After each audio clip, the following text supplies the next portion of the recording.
안녕하세요. 책 읽어주는 민디입니다. 오늘 귀로 듣는 책 탈무드 또 들고 왔거든요.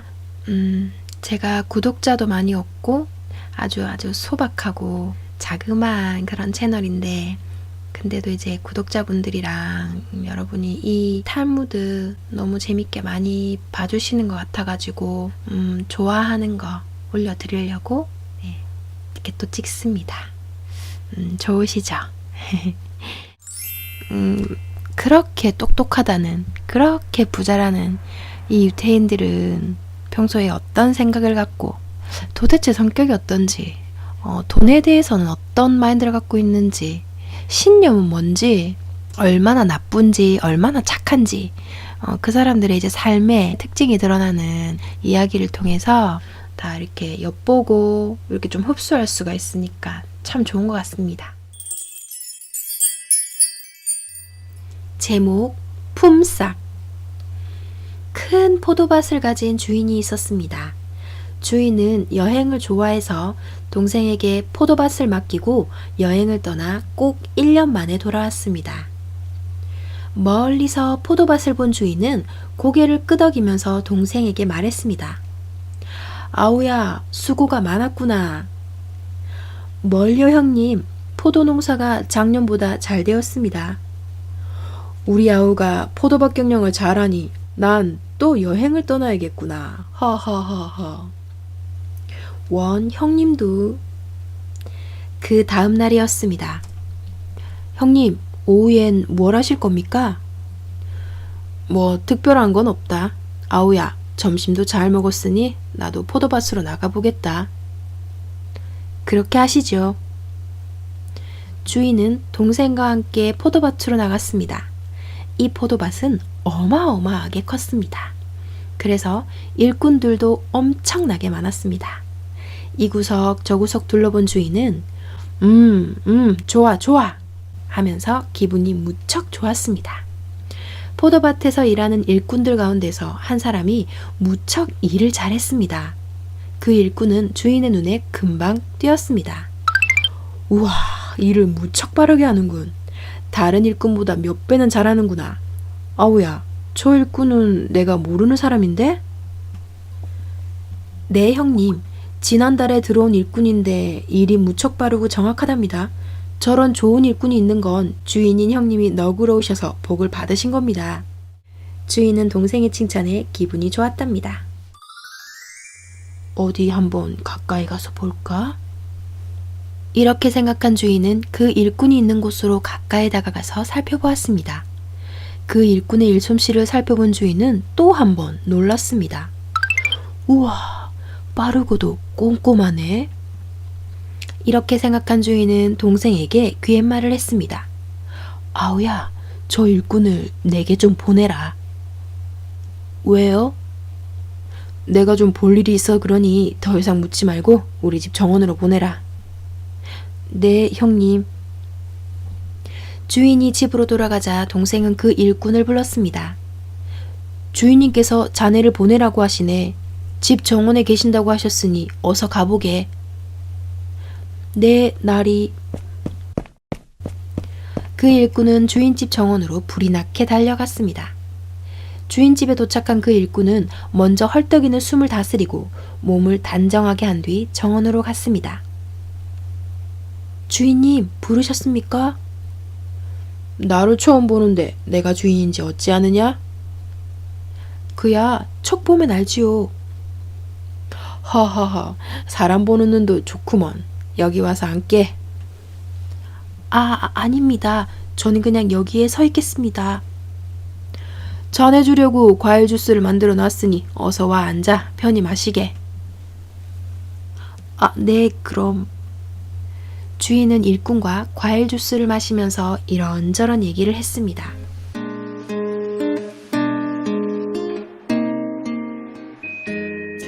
그러다 보니 어느새 해가 서산마루에 걸렸습니다. 오라, 주인님, 벌써 시간이 이렇게 되었네요. 일을 더 해야 하는데. 하하하, 자네는 아무 걱정 말고 어서 나와 함께 포도밭으로 가세. 이 포도밭에서는 일꾼들에게 그날 일한 품값을 그날 일 마치고 돌아갈 때 주었는데 일꾼들에게 동전 한 입씩을 주었습니다. 주인과 그 일꾼이 포도밭에 도착했을 때 다른 일꾼들이 줄을 서서 동생이 주는 동전을 받고 있었습니다. 마침내 줄 맨 뒤에 서 있는 그 일꾼 차례가 되었습니다. 이 일꾼도 동전 한 입. 고맙습니다, 주인님. 고맙습니다. 주인의 말에 동생이 그 일꾼에게 품삯으로 동전 한 입을 주었습니다. 그러자 다른 일꾼들이 버럭 화를 내면서 주인에게 소리쳤습니다. 주인님, 이건 정말 불공평합니다. 이 사람은 오후 내내 일터를 떠났다가 조금 전에 주인님과 함께 나타났습니다. 그러니 이 사람은 반입만 받아야 합니다. 원칙대로 하세요. 날이 그래야 정당합니다. 주인님, 안 그렇습니까? 그렇지 않소. 주인이 딱 잘라 말했습니다. 다른 일꾼들의 눈이 놀란 토끼처럼 커졌습니다. 주인이 말을 이었습니다. 자, 여러분, 잘 들으시오. 내가 중요하게 생각하는 건 얼마나 오랫동안 일했느냐가 아니라 얼마나 많은 일을 했느냐 하는 것이오. 여러분 가운데 한 사람이 하루 종일 한 일보다 이 사람이 반나절 동안 한 일이 더 많았소. 그래서 한 입을 준 게요. 원칙대로 한다면 이 사람은 세 입, 네 입을 받아야 할 거요. 주인의 말에 다른 일꾼들은 입도 뻥끗 못하고 뒷머리를 긁적이며 집으로 돌아갔답니다. 제목, 꾀보 장사꾼과 욕심쟁이 할아버지. 어느 시골에 장사꾼이 살고 있었습니다. 장사꾼은 등짐을 지고 이 마을 저 마을로 다니면서 장사를 했습니다. 그러던 어느 날 다음 마을로 가던 장사꾼이 시원한 나무 그늘에서 땀을 식히고 있었습니다. 옳지! 머릿속에 기가 막힌 생각이 떠오른 장사꾼이 무릎을 탁 쳤습니다. 싸게 많이 사다가 비싸게 팔면 이익이 더 많이 남겠지? 그리고는 물건을 사러 도시로 갔답니다. 도시에는 으리으리한 건물들도 많고 사람들도 굉장히 많았습니다. 시장으로 가보니 발 디딜 틈도 없었습니다. 그래도 물건에 대한 정보를 얻으려고 장사꾼은 불이 나게 이곳저곳 기웃거렸습니다. 벌써 세 번째 이 앞을 지나가는 걸 보니 저 젊은이는 여기가 처음인가 보군. 시장 모퉁이에서 야채를 파는 할머니가 이 장사꾼을 보며 혼잣말을 했습니다. 이보슈, 젊은이, 젊은이? 할머니가 장사꾼을 불렀습니다. 절 부르셨습니까? 잠깐 이리 와보슈. 장사꾼은 고개를 갸우뚱하고는 할머니에게 갔습니다. 보아하니 장사꾼 같은데 맞수? 네, 맞습니다, 할머니. 이 도시엔 처음이구먼. 그걸 어떻게 아십니까? 할머니의 말에 장사꾼은 놀란 토끼처럼 눈이 커졌답니다. 네, 이 자리에서 30년째 장사를 하고 있는 걸. 그러니 왔다 갔다 하는 모습만 보면 척 알지. 아, 네, 그러시군요. 그런데 전 왜 부르셨나요? 네, 기뜸해 줄 게 있어서 불렀다오. 젊은이는 마음씨가 좋은 것 같아서 말이유. 할머니의 말에 장사꾼이 볼이 토마토처럼 빨갛게 달아올랐습니다. 그러고는 뒷머리를 긁었습니다. 뭔데요, 할머니? 며칠 뒤에 시장이 크게 선다오. 젊은이, 살 물건이 있으면 그때 사슈. 물건값이 무척 싸다오. 잘됐군요, 할머니. 고맙습니다. 장사꾼은 물건을 싸게 사려고 며칠을 더 기다리기로 했습니다. 그런데 장사꾼에게 걱정거리가 생겼지 뭡니까? 시장이 설 때까지 기다리는 동안 물건을 사려고 가져온 내 돈을 누가 훔쳐가면 어쩌지? 곰곰이 생각하던 장사꾼이 손가락을 탁 튕겼습니다. 그래, 옳지, 그렇게 하자. 혼잣말을 한 장사꾼은 사람이 다니지 않는 으슥한 곳으로 갔습니다. 주위를 살펴보고는 고개를 끄덕거렸습니다. 딱 좋아, 딱 좋아. 장사꾼은 땅을 푹푹 파고 돈주머니를 묻었답니다. 다음 날 장사꾼은 날이 새자마자 돈주머니를 묻은 곳으로 갔습니다. 그리고는 땅을 불이 나게 팠습니다. 그런데 이게 어찌 된 걸까요? 아무리 땅을 파고 또 파도 어제 묻었던 돈주머니가 보이지 않지 뭡니까? 아니, 이게 어떻게 된 거야? 누가 내 돈을 훔쳐간 걸까? 눈앞이 캄캄해진 장사꾼은 그 자리에 털썩 주저앉고 말았습니다. 장사꾼이 정신을 가다듬고 보니 저만치 집 한 채가 보였습니다. 혹시... 벌떡 일어난 장사꾼은 헐레벌떡 뛰어갔습니다. 그리고 여기저기 살펴보았습니다. 어라? 벽에 구멍이 뚫려 있네. 이 구멍으로 내가 돈주머니를 땅에 묻는 걸 보고 꺼내간 게 틀림없어. 이렇게 생각한 장사꾼이 그 집 대문을 쾅쾅쾅쾅 하고 두드렸습니다. 누구시오? 네, 저는 시골에서 올라온 장사꾼입니다. 걱정거리가 생겨 주막집 주인에게 물어보니까 할아버지께 가서 의논을 드리라고 하더군요. 그래서 찾아왔습니다. 할아버지는 그제야 문을 열고 나왔습니다. 무슨 걱정거린지 들어보세. 며칠 뒤에 물건을 싸게 파는 시장에 선다더라고요. 그래서 금화 100냥과 금화 200냥이 든 돈주머니 2개를 갖고 물건을 사러 왔답니다. 그래서? 귀가 솔깃해진 할아버지가 크게 뜬 눈을 대록대록 굴렸습니다. 네, 그래서 저는 며칠을 기다려야 하기에 어제 아무도 모르는 데로 가서 금화 100냥이 든 돈주머니를 땅에 꼭꼭 묻었죠. 하지만 금화 200냥이 든 돈주머니는 어떻게 해야 할지가 큰 걱정이랍니다. 할아버지, 금화 200냥이 든 돈주머니도 땅에 묻는 게 안전할까요? 아니면 주막집 주인한테 맡기는 게 안전할까요? 장사꾼의 말을 들은 욕심쟁이 할아버지는 좋아라 말했습니다. 내 생각에는 어제 돈주머니를 묻은 데다 같이 묻는 게 안전할 것 같네. 생각났을 때 빨리 묻게나. 욕심쟁이 할아버지는 금화 200냥을 더 훔칠 욕심에 어서 하라고 재촉했던 것이랍니다. 알았습니다. 지금은 날이 밝으니 해가 지고 어두울 때 200냥이 든 돈주머니도 같이 묻어야겠네요. 할아버지, 고맙습니다. 안녕히 계세요. 장사꾼은 욕심쟁이 할아버지에게 시간을 주려고 일부러 이렇게 말하고 돌아갔답니다. 욕심쟁이 할아버지는 그것도 모르고 좋아서 어쩔 줄 몰라 했습니다. 금화 200냥이 또 내 손에 들어온다? 가만히 있자. 금화 200냥을 더 벌려면 어제 번 금화 100냥은 다시 묻어둬야겠지? 100냥이 든 돈주머니가 없어진 걸 알면 거기다가 200냥이 든 돈주머니를 묻지 않을 거야. 난 참 똑똑하단 말이야. 100냥이 새끼를 쳐서 200냥을 더 벌어오다니. 우하하하하. 욕심쟁이 할아버지는 펄쩍펄쩍 뛰면서 좋아했습니다. 할아버지는 불이 나게 달려갔습니다. 그리고는 자기가 훔친 금화 100냥이 든 돈주머니를 도로 가져다 묻고 돌아왔습니다. 몰래 숨어서 지켜보고 있던 장사꾼은 얼른 가서 잃어버렸던 금화 100냥이 든 돈주머니를 꺼내왔습니다. 이렇게 해서 장사꾼은 잃어버렸던 돈을 찾게 되었답니다.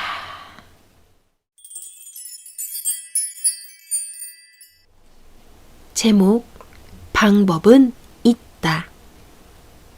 어느 시골에 낡은 카톨릭 교회가 있었습니다. 교회 건물이 낡아서 아무래도 안 되겠어요. 그래요. 큰 비가 오기 전에 어서 낡은 교회 건물을 수리합시다. 그럽시다. 혼자 감당하기에는 수리 비용이 너무 크니까 우리 성의껏 돈을 냅시다. 오늘 모인 사람들은 지금 내고 나머지 사람들은 다음 주 토요일까지 내기로 합시다. 카톨릭 교회 사람들은 이렇게 의견을 모으고 기부금을 거두었습니다. 3일 뒤 교회의 수리 비용을 위해 기부금을 모금하던 부녀 회원들이 유대인이 운영하는 과일 상점에 들어갔습니다. 안녕하세요. 어서 오십시오, 부인. 뭘 도와드릴까요? 네, 전 과일을 사러 온 게 아닙니다. 그럼 어떻게 오셨죠? 저희 교회를 수리한다는 건 들으셨겠죠? 저는 요즘 그 수리 비용을 마련하기 위해 기부금을 모금하고 다니고 있답니다. 그러니 성의껏 기부금을 내주시길 부탁드립니다. 부녀 회원의 말에 상점 주인은 입장이 난처한 듯 뒷머리만 긁었습니다. 가톨릭 교회에 다니는 부인들은 거의 우리 상점의 단골 손님이다. 만일 내가 기부금을 안 냈다가는 장사에 큰 지장이 있을 거야. 그렇다고 유대인인 내가 가톨릭 교회를 수리하는데 기부금을 낼 수는 없는 일 아닌가. 이를 어쩌지? 곰곰이 생각하던 상점 주인은 좋은 생각이 떠올라 무릎을 탁 쳤습니다. 저 부인, 교회를 수리하기 전에 낡은 부분은 헐어내야겠지요? 상점 주인이 물었습니다. 물론 그렇게 해야죠. 부녀 회원이 대답했습니다. 그러면 헐어내는 비용도 필요하겠군요? 그렇습니다. 그 비용만 해도 상당하답니다. 좋습니다. 그렇다면 그 비용은 제가 되겠습니다. 도와주기는 도와줘야겠고, 또 그렇다고 그 짓는 거에 도와주면은 자기의 신앙을 배신하는 길이고, 또 안 도와주면은 자기의 목구멍이 포도청 먹고 사는 것에 지장이 생기고, 참 현명하죠. 돈을 주기는 줬는데 짓는데 준 것이 아니다. 그것을 부수는데 줬다. 그러니까 나는 신앙도 잃지 않고 손님도 잃지 않는다. 너무 영리합니다, 여러분. 제목, 눈에 보이지 않는 보석. 어느 날 랍비가 배를 타고 외국으로 여행을 갔습니다. 함께 배에 탄 사람들은 모두 돈이 무척 많은 부자들이었습니다. 부자들은 다이아몬드 반지를 끼고 사파이어로 장식된 팔찌를 차고 진주 목걸이를 차고 루비로 장식된 귀걸이를 하고 있었답니다. 긴 여행을 하면서 심심해진 한 부자가 자기의 보석을 자랑했습니다. 보세요. 제 루비 귀걸이 참 멋지죠? 저의 사파이어 팔찌도 좀 보세요. 정말 멋지죠? 그러자 부자들은 너도 나도 자기가 갖고 있는 보석을 자랑했습니다. 그런 다이아몬드나 사파이어, 루비는 세 발의 피랍니다. 어마어마한 우리 집 재산에 비하면 말입니다. 그건 나도 마찬가지요. 나는 넓은 정원이 달린 고래등 같은 집이 있고 이런 배를 10척이나 갖고 있답니다. 부자들이 서로 자기 재산이 많다고 자랑하면서 뽐내는 모습을 물끄러미 바라보고 있던 랍비가 하고 혀를 찼습니다. 바로 그때 한 부자가 랍비에게 물었답니다. 여보세요, 선생님. 선생님은 뭔가 자랑할 만한 보석이 없나요? 보석이라 있죠. 나는 누구보다도 훌륭한 보석을 갖고 있답니다.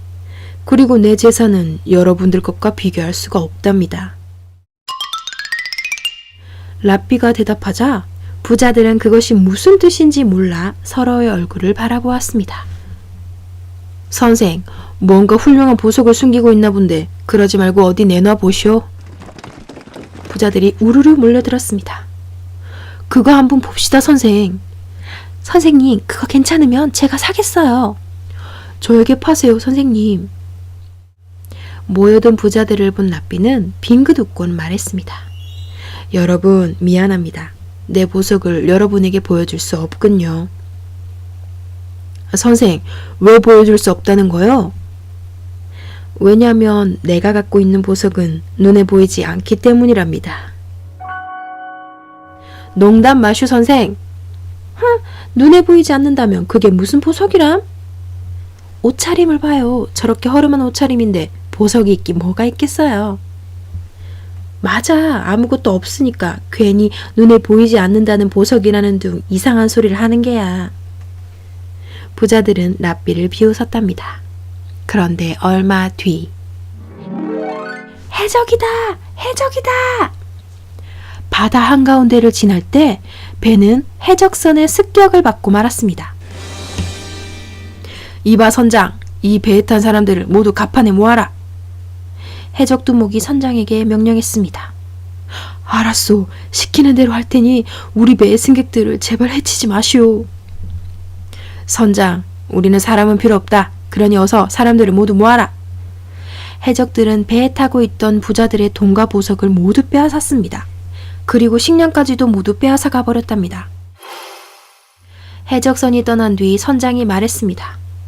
여러분, 제 말을 잘 들으시오. 여러분을 목적지까지 모셔다 드리지 못해서 무척 죄송합니다. 해적들이 모든 걸 다 빼앗아 가서 이제 이 배는 더 이상 항해를 할 수가 없게 되었습니다. 선장은 배를 가장 가까운 항구에 대고 부자들을 내려놓았습니다. 돈 한 푼 남지 않은 부자들은 살 길을 찾아서 뿔뿔이 흩어졌습니다. 라삐는 배에서 내려 걸어가다가 우연히 그곳의 학자들을 만나 대화를 나누게 되었습니다. 그 학자들이 라삐에게 말했습니다. 학식과 교양이 높은 분이시군요. 우리 마을 학교에서 학생들을 가르쳐 주시면 고맙겠습니다. 아, 예, 고맙습니다. 고맙긴요, 선생님. 선뜻 받아주시니 저희가 오히려 고마운걸요.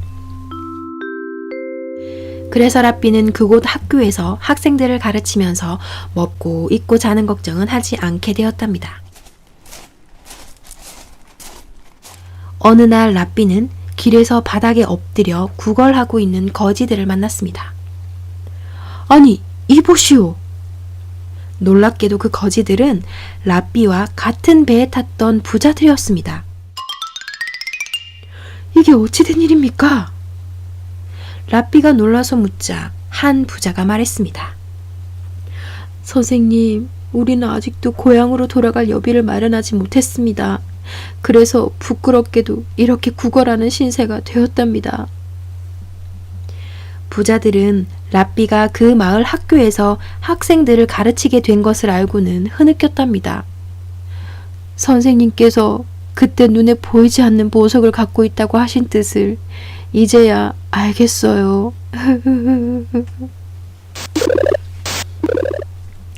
이게 이제 물질 만능주의를 약간 좀 폄하하는 내용이기도 하지만 저는 이제 이 부자들은 물질적인 다이아몬드나 사파이어 이런 것들을 갖고는 있지만 이거는 언제 갑자기 도적한테 뺏길지도 모르는 한순간에 내 것이 아닌 게 될 수도 있는 한낱 물거품 같은 것에 지나지 않을 수 있다는 거죠.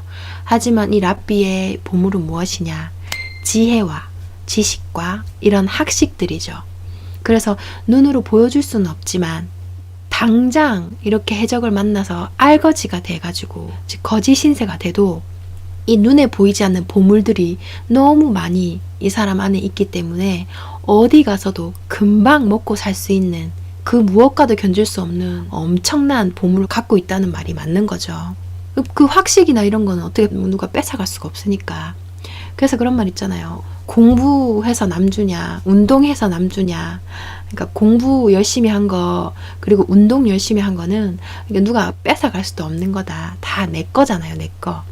다 내게 되기 때문에 그런 것에 가치를 두고 이렇게 열심히 해야지 그 외의 거, 금방 내 것이 아닌 게 될 그런 물질적인 그런 사치는 이렇게 좀 자제하면서 똑똑하게 영리하게 살아라 하는 그런 교훈을 주는 내용이라고 얘기할 수 있겠습니다.